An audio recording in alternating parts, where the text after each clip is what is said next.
তো জোরে বলুন সুবহানাল্লাহ।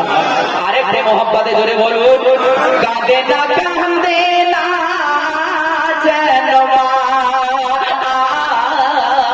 কাঁদে না কাঁদে না যেন মা।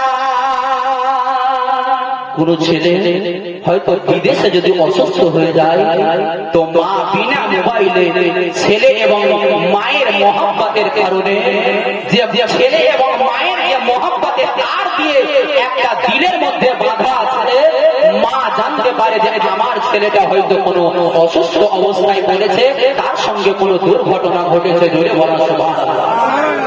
কে বিদেশের পাশে যাব গো সন্তান